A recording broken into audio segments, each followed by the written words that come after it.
Isso. Voltamos aí já do fórum, teve uma audiênciazinha aí, rapidinho, já cheguei partindo direto para cá, para não perder muito tempo, Vimos aí antes aí a questão do concurso de pessoas, né? E ali previsto no artigo 29, 30, 31, trabalhamos bem ali o concurso de pessoas, vimos requisito, PRIO, não esqueça do PRIO, e agora vamos entrar em questão de crimes, né?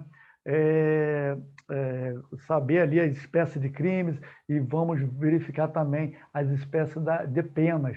E vamos trabalhar muito a partir do artigo 32, o artigo 44, vamos trabalhar bastante e trabalhar bastante também em relação a penas restritivas de direito, quando converse para... Olha, pena privativa de liberdade, quando converte para pena restritiva de direito, tá? É muita informação. Temos 11 questões aí, só com esse assunto.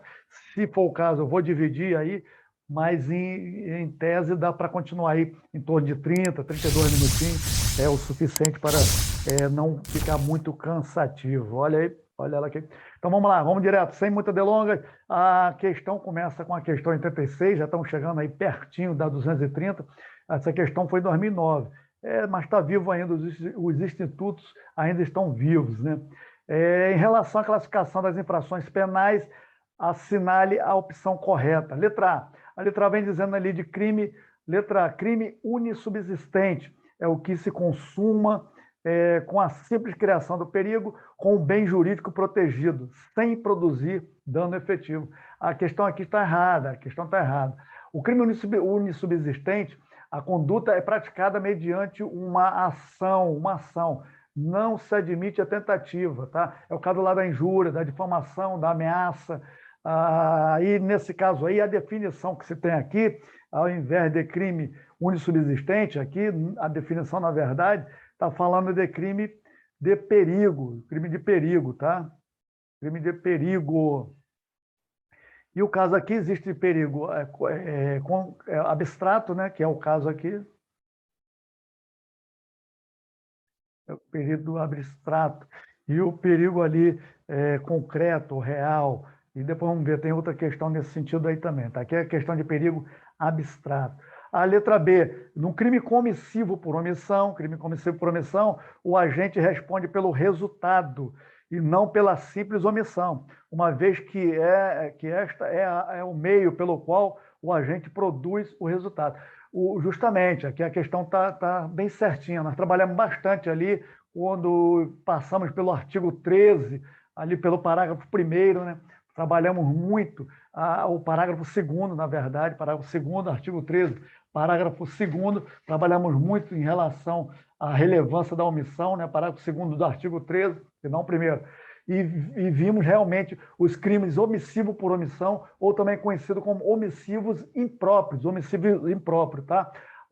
São aqueles que abstratamente é comissivo, que é uma ação, né? Pois a lei descreve uma conduta de fazer, mas o agente ele nega se cumprir, ele nega de cumprir o dever de agir e garantir, é que ele garante, o garantidor, tá? E para isso, esses crimes conhecidos como comissivos por omissão ou omissivos impróprios, ele tem a necessidade de um resultado naturalístico, tá? Aquilo conforme nós falamos lá tudo, quando estudamos ali o artigo 13, parágrafo 2º. E aí a questão aqui, a alternativa está corretinha, tá bom? Isso, vamos marcar aqui a corretinha. Vem cá, toda hora sai. A corretinha, tá ok. A letra C, para verificarmos aqui. Crimes hediondos são os previstos como tal na lei específica. Aí tá ok, existe uma lei específica, a Lei 8.072, né? Que trata sobre crimes hediondos. E aí pergunta, e crimes assemelhados a hediondos, que ele bota aqui, assemelhados ou equiparados a hediondos, são todos aqueles delitos que, embora não estejam previstos como tal na lei, né, causam repulsa à sociedade por sua gravidade e crueldade. Às vezes tem crime hediondo que não há crueldade. Tá? Pegue lá a Lei 8.072, que os senhores vão observar que não há crueldade em determinado tipo penal lá. Tá? Aí vamos aqui. O errado ali, conforme o artigo 5º, pega o artigo 5º, inciso 43 da Constituição Federal, que fala que crimes assemelhados a hediondos, né, ou equiparados a hediondos, não são todos aqueles que causam repulsa social. Por sua gravidade e crueldade, nem tudo isso é previsto ali em relação aos crimes hediondos.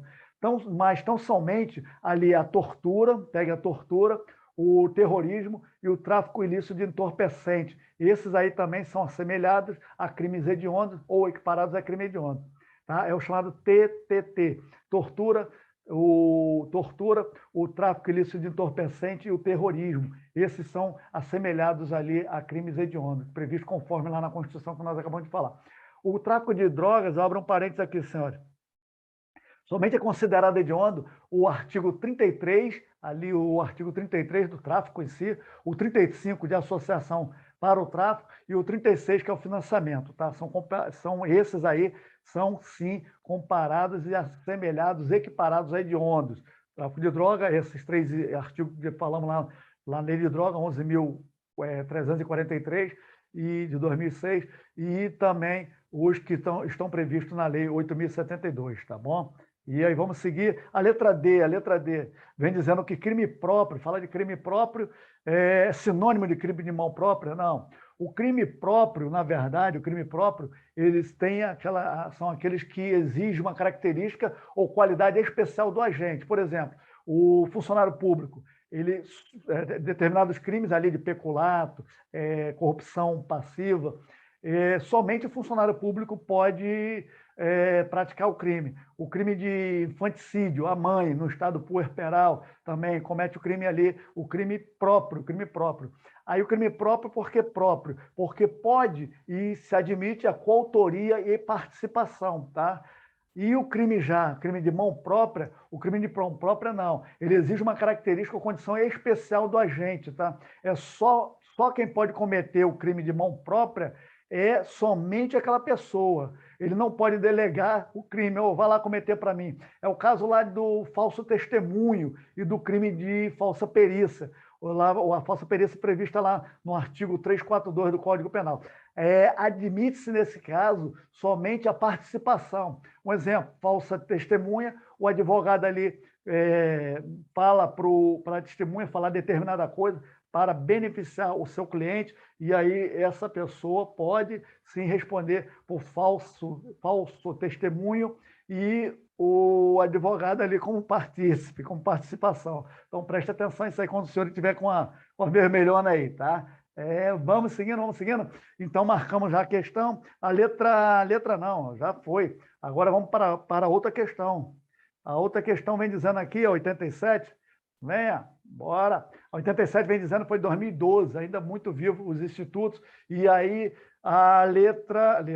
Essa questão, eu tive que adaptar a questão por tempo aí de 2012, houve uma adaptaçãozinha aí, e então nós podemos seguir nesse quesito aí, porque pelo pacote anticrime, ali o artigo 112 da Lei de Execução Penal, houve muitas modificações. Ocorreram muitas modificações no artigo 112. Antigamente tinha umas porcentagens, 1/6, tal, 2/3, e agora existe, porcentagem não, fração. E agora existe a chamada porcentagem. Agora começa com 16% e vai até 70% do mínimo de cumprimento da pena para poder fazer a progressão de regime. E aí vem dizendo a questão, o sistema punitivo brasileiro é progressivo. Sim, progressivo. Pode-se começar a pena no regime fechado e a progressão se dá para o regime semiaberto e para o regime aberto. Tá? Inclusive, eu estava na vara de execução penal justamente aí pleiteando uma progressão de regime. Mas vamos lá. Por meio dele, o condenado passa do regime inicial do cumprimento de pena mais severo para o mais brando, até alcançar o livramento condicional ou liberdade definitiva, né? Depois ali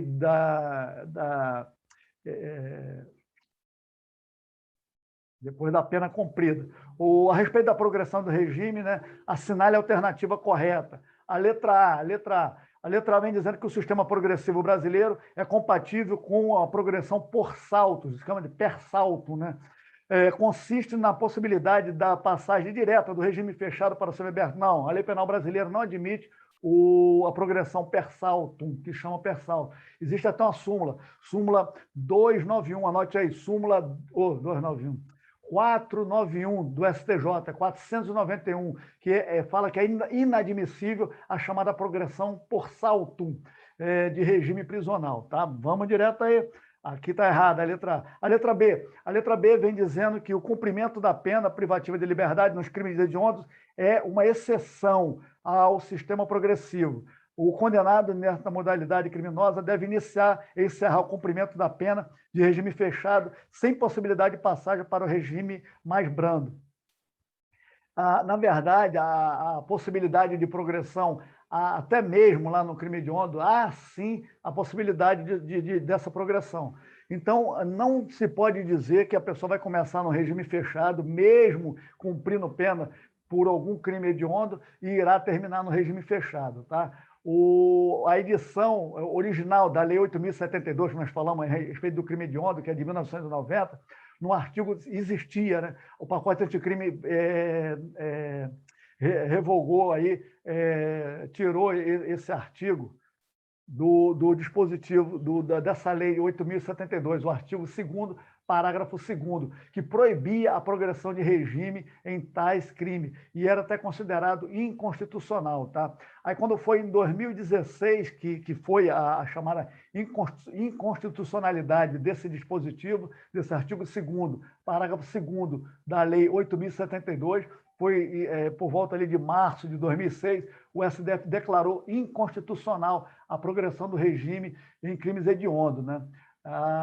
Aquele dispositivo foi considerado inconstitucional. Então, às vezes, a pessoa estava cumprindo pena pelo crime hediondo e progredia, assim, de regime fechado para o regime semiaberto. Tá? Hoje o dispositivo foi revogado, tirado, a gente fala tirado, ele foi revogado pelo pacote anticrime, passando a progressão PDC, o novo dispositivo, conforme eu falei logo no começo, a respeito ali do artigo 112 da LEP, da Lei de Execução Penal, Lei 7.210 de 84, que fala justamente ali dessa, agora é porcentagem, um mínimo que tem que se cumprir da pena para poder progredir de regime. Vamos seguindo, então, essa questão, a alternativa está errada, está errada.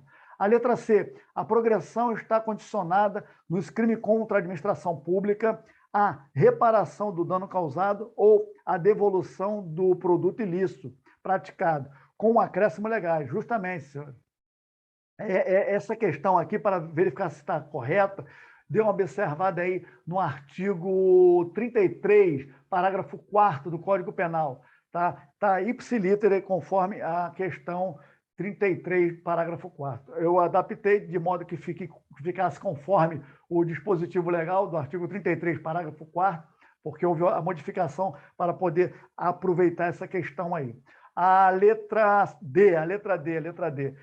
O pedido de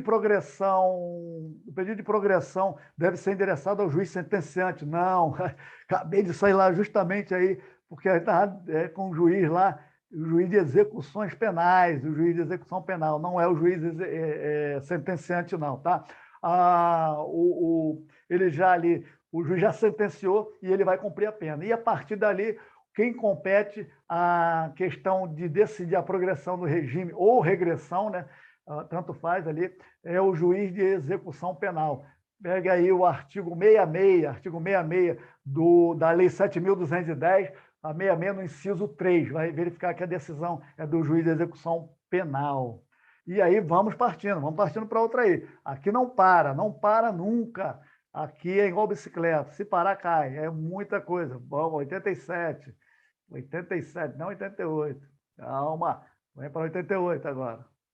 A questão aqui, volta de novo, a questão da espécie, regime, progressão, questão é um pouquinho antiga, mas o Instituto aí praticamente não houve modificação, pelo menos nessa questão aqui, tá? A questão 88, trabalhando com ela agora, aí vem dizendo lá que em cada uma das opções a seguir é apresentar uma situação hipotética, seguida de uma assertativa a respeito de pena, tá? Vem uma questão hipotética e uma assertativa. Assinale a opção em que a assertativa está de acordo com o que dispõe o Código Penal. Ele pede ali o Código Penal, tá? Vamos observar ali a letra A, vem dizendo que Paulo foi definitivamente condenado à pena privativa de liberdade em regime fechado. Nessa situação, Paulo deverá necessariamente ser submetido a exame criminológico para a obtenção da progressão do regime, o exame criminológico, até um pouquinho de tempo atrás, aí, era, sim, determinante para a progressão do regime. Hoje não mais, tá? A progressão de regime não está condicionada ao exame criminológico. É facultativa, é facultativa. O juiz, todavia, se ele solicitar, se ele pedir o exame toxicológico, criminológico, ele irá ali, criminológico, toxicológico é outra coisa. O exame criminológico, ele deverá fundamentar o seu pedido, a sua decisão, tá? Tem que ser bem fundamentado. Aí, para isso, dê uma observada aí em relação à questão da fundamentação, dê uma pausa e procure aí a súmula 439 do STJ e observe também a súmula vinculante 26, tá? STF, lógico, né? Dê observada nesses dois dispositivos aí. E aí, voltando aqui, a letra B, Túlio, funcionário público, né? Ele é funcionário público, ele praticou crime de peculato doloso, tá? Existe peculato culposo? Existe sim. Tá? Dê observada depois lá na questão, a partir do artigo 300, a partir do 302 ali, que é crime contra a administração pública realizado pelo o funcionário público, né? Então, ele cometeu o crime de peculato doloso e vindo a ser definitivamente condenado à pena de privativa de liberdade. Nessa situação, a progressão do regime de cumprimento de sua pena ficará condicionada à reparação do dano que causou ou à devolução do produto do crime com os acréscimos legais. Foi justamente aquilo lá na questão lá que nós vimos lá naquela anterior, que versa sobre o artigo 33, parágrafo 4º, igualzinha lá, que foi ipsiliter lá, conforme nós vimos no item na questão anterior, tá? Então, essa aqui é a questão correta. Ele pediu a correta. A letra B está correta. Venham para cá, a letra B está correta. E a letra C vem dizendo que Júlio foi definitivamente condenado à pena privativa de liberdade, Júlio, né? E aí, em regime fechado, foi amoldado ali para ele o regime fechado e passou a trabalhar no presídio. Nessa situação, embora o trabalho de Júlio seja remunerado, ele não terá direito ao benefício da Previdência Social. Terá sim, senhores. Terá direito sim. Observe ali a questão lá do artigo 39 do Código Penal. Pega aí o artigo 39 do Código Penal. Ele terá direito sim aos benefícios da Previdência Social. O artigo 39 aduz que o trabalho do preso será sempre remunerado, sendo a ele, ao preso, né, garantido os benefícios da Previdência Social. Tá? Lógico, irá ter o recolhimento e terá, sim, a garantia da Previdência Social, ali, dos benefícios que a Previdência Social se coloca à disposição. A letra D, vamos na letra D. Roberto, durante o trâmite do processo por crime de roubo, ali ainda em processo, né, ficou preso provisoriamente, em razão de prisão preventiva decretada pelo juiz para garantia da ordem. Ali, ocorreu uma preventiva ali, artigo 312, por ali, do Código de Processo Penal. Nessa situação, caso o juiz imponha a Roberto, na sentença definitiva, medida de segurança e não pena privativa de liberdade, o tempo de prisão provisória não será computado na sentença de medida, na sentença, não deixa de ser uma decisão, computada ali na medida de segurança, ou seja, ele cumpriu há algum tempo ali, medida provisória, em prisão provisória, que foi uma prisão preventiva pela garantia da lei e da ordem ali, garantia da ordem pública, aliás, garantia da ordem pública, e no meio ali do processo surgiu ali alguma situação que poderá ser ali decidido pela medida de segurança, tá? E aí pergunta se ele teria, assim, aquele tempo que ele ficou lá preso preventivamente, se iria computar. A letra D está errada aqui, porque é uma chamada detração, que chama, artigo 42 lá do Código Penal, que quando você tem uma pena provisória e quando você vai cumprir a pena definitiva, aquela pena provisória já estaria contando ali como o cumprimento de pena. Você pode abater para cumprir menos dias já que ficou preso cautelarmente, tá? Essa chama de detração. E ali fala que a detração computa-se o tempo privativo da liberdade e na medida de segurança. Ele fala que computa o tempo tanto de liberdade na medida de segurança, o tempo de prisão provisória. Foi tempo cumprido, tá? o tempo cumprido, tanto lá, se ele for cumprido pena no estrangeiro ou pena no Brasil, vem dizendo justamente esse dispositivo aí do artigo 42, tá? E aí vem dizendo aqui que ele fala que o juiz, nessa situação, caso o juiz importe ali na sentença, não, né, ele não irá considerar a pena privativa de liberdade, tem que considerar sim, tá bom, senhora? Tem que considerar pena realizada ali, a pena cumprida, tá? E aí vamos para a próxima, a 89, é muita informação, mas é assim mesmo. A 89 vem trazendo ali a questão de acerca da execução, da execução penal, assinale a opção correta, se impostas cumulativamente pena privativa de liberdade, poderá ser executada primeiramente a de detenção e depois a de reclusão? Não. Primeiro se cumpre a de reclusão e depois a de detenção. A questão está errada, aí nós vamos ter que caminhar por questão legal, aí vai ter que ir lá para o Código de Processo Penal. Tá? Não vai estar muito à luz do Código Penal isso aqui, não.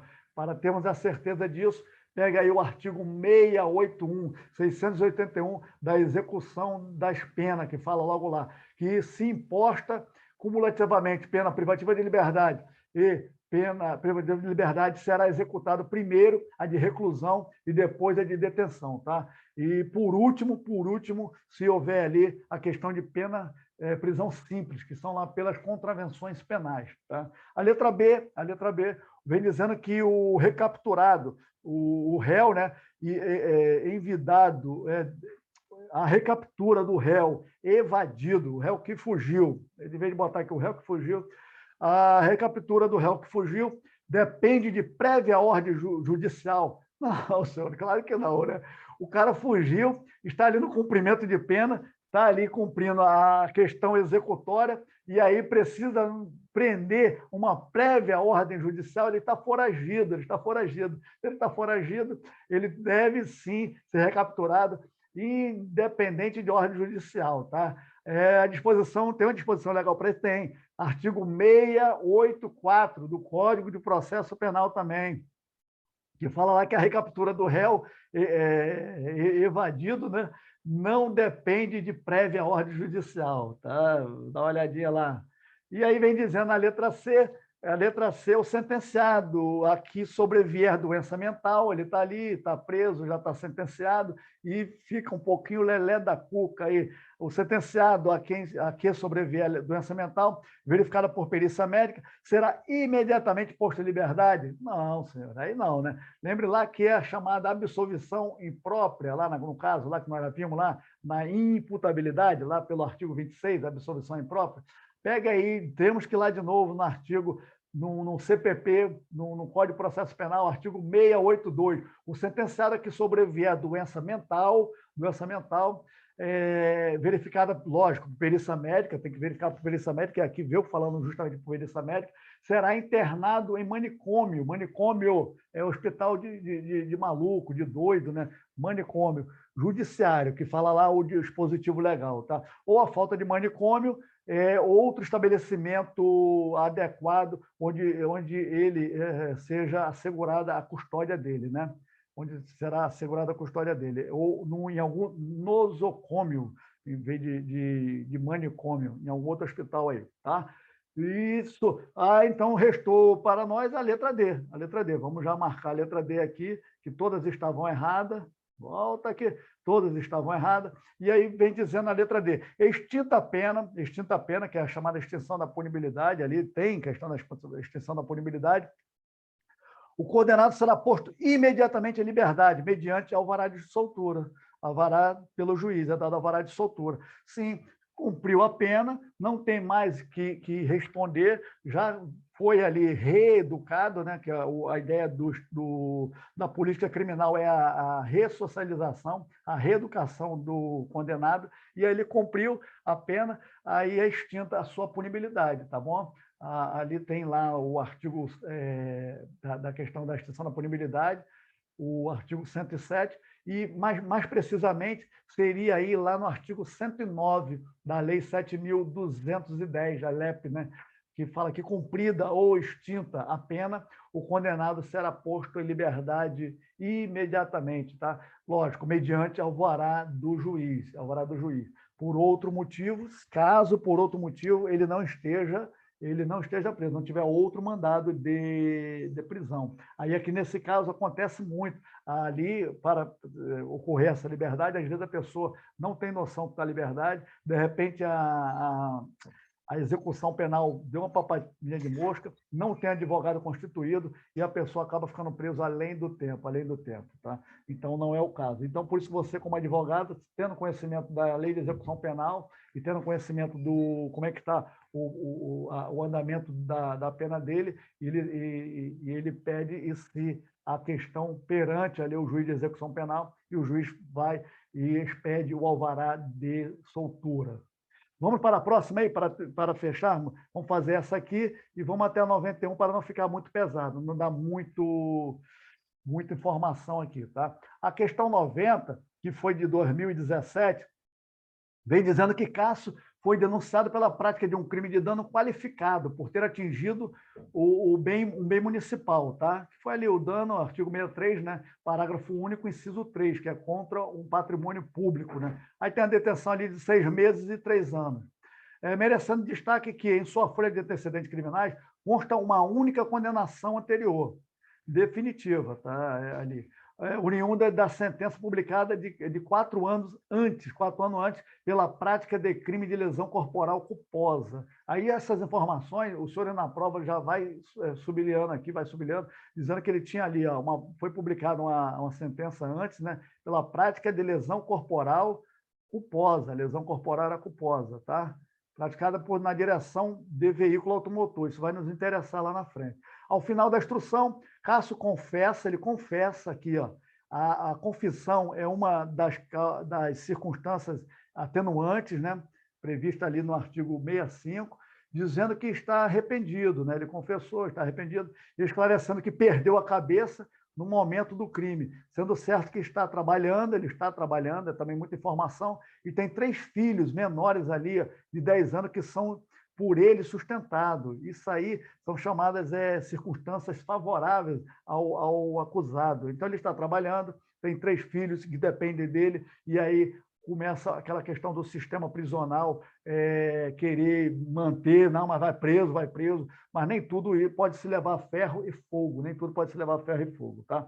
E aí vem perguntando aqui apenas com base nas informações constantes, a senhora, como advogada do Cássio, poderá pleitear, de acordo com a previsão do Código Penal, em sede de alegações finais, né? A questão é já nas alegações finais. Ai, meu pai, nas alegações finais, que é o último momento ali de falarmos num processo, né? Ali no processo antes da sentença, no caso ali em primeiro grau ainda, né? Não vai chegar ainda à apelação, porque vamos resolver o caso aqui, logo nas alegações finais, tá? Vem perguntando ali, o reconhecimento do perdão judicial, essa está incorreta. Não pedir perdão judicial só porque ele tem filho, porque ele trabalha, não cabe perdão judicial. Perdão judicial deve haver algum dispositivo na própria lei. A lei ela vai dizer, então ali o juiz pode converter a prisão em perdão judicial. Vai depender muito do caso que esteja positivada, tá? E aí está incorreta nesse sentido que o perdão judicial ali que está previsto lá no artigo 107, inciso 9 do Código Penal, que extingue a punibilidade por causa disso, fala que para ter o perdão judicial, necessariamente tem que estar, conforme eu falei, previamente em lei, tá? A letra B, ela também está errada, o reconhecimento da atenuante da confissão, mas nunca sua compensação com a residência. Aí aqui abre também outro parênteses. Ele deverá pedir o reconhecimento da atenuante da confissão, tem que pedir. Nas alegações finais, pede tudo. A alegação final é peça que os senhores vão pedir todas as teses e tudo que há direito em relação ao seu cliente, tá bom? Nas peças de alegações finais, pede-se tudo. E está incorreto ali o erro da questão de nunca. Ele falou, estou ali, ó, nunca, mas nunca sua compensação pela reincidência, tá? Nunca. Haverá sim, poderá ter uma compensação. Volta aqui, tá? Ele volta aqui nunca, isso aqui. E aí, a questão lá da divergência cai justamente nisso aí. Tá? Sobre o tema, a jurisprudência, em regra, a reincidência, né, aqui rapidinho, em regra, a reincidência e a confissão espontânea, elas se compensam. Isso é a questão da jurisprudência e da doutrina. Tá? Há uma exceção se houver uma situação concreta que justifique ali, que aponte que a pessoa, o agente ali, é multireincidente. Tá? Ele já tem uma ficha corrida tão grande, que o juiz ele vai verificar como que eu vou compensar, que ele já praticamente ali já existe múltiplas reincidências, tá? E não tem como compensar. Há como compensar, de repente, uma reincidência com uma situação agravante, na situação ali que vai beneficiá-lo em relação ali à sua confissão. Mas nunca dizer que nunca compensa, está errado ali. A letra C, vamos lá, a letra C, a substituição da pena privativa de liberdade por restritiva de direito, apesar de o agente ser reincidente. Aí que é a questão, aí que a questão vai começar a passear pelo Código Penal, tá? Essa questão aqui pode pedir a substituição da pena privativa de liberdade por restritiva de direito, mesmo ele ali já sendo reincidente, aí você pega aí o artigo 44 do Código Penal. Diz lá que as penas restritivas de direito são autônomas e substitui as penas privativas de liberdade, ou seja, são autônomas. Pode se aplicar somente as penas restritivas de direito, e se aplicar a pena privativa de liberdade, elas podem ser substituídas pela chamada restritiva de direito. Tá? Aí o parágrafo terceiro desse artigo que acabamos de observar aí, o 44, diz lá que se o condenado for reincidente, o juiz poderá aplicar a substituição, desde que, em face da condenação anterior, que foi aquela lá que ele teve lá, aquela questão da lesão corporal culposa em direção em veículo automotor, em face dessa condenação anterior, a medida seja socialmente recomendável. E aqui, conforme nós observamos, ele trabalha, tem 3 filhos para cuidar, ele se arrependeu do que falou. Então, as questões ali que são socialmente recomendáveis, o juiz deve observar no caso concreto, e aí sim converter a pena privativa de liberdade em restritiva de direito, tá? E com muita tranquilidade, você, como o defensor dele, irá apresentar tudo isso nas alegações finais e mostrar para o juiz que realmente pode sim e que existe argumento legal para isso, tá? Essa questão está correta por esse motivo. Por esse dispositivo legal. A letra D, o afastamento da agravante da reincidência, já que o crime pretérito foi praticado em sua modalidade culposa e não dolosa. Não tem como afastar a reincidência. Né? Não tem como afastar a reincidência, porque ele foi condenado, e ali fala o artigo 63. Não há que se falar, né, nessa questão da reincidência, o artigo 63 vem dizendo justamente que o fato já foi sentenciado, já existe trânsito julgado, e ele sim cumpriu ali a pena de 4 anos ali pelo fato anterior, e ele ainda está pelo prazo ali daqueles 5 anos previsto no artigo 63 do Código Penal. Então, ali não pode pedir o afastamento da reincidência. Tá? A alternativa correta seria a letra C. E aí, senhores, vamos dar uma paradinha aqui para podermos já entrarmos aí. Tem mais 6 questões aí pela frente, muita informação, é muita coisa mesmo, e por isso que a gente tem que estudar com tranquilidade, absorvendo todo o conhecimento, para que na hora da prova os senhores consigam realizar com muita, mas muita tranquilidade. É o que falta, às vezes, no senhor e na senhora durante a prova, pegar, dar aquela respirada e com muita tranquilidade, com muita parcimônia, com muita certeza do que estudou, pelo tempo que estudou, pelo tempo que se dedicou, que se está dedicando aí, e realizar uma excelente prova. Por isso que peço que dá essa pausinha agora e vamos entrar já direto aí na questão número 91. Lembre para mim, lembre aí, questão 91. Então, até mais, senhores e senhoras.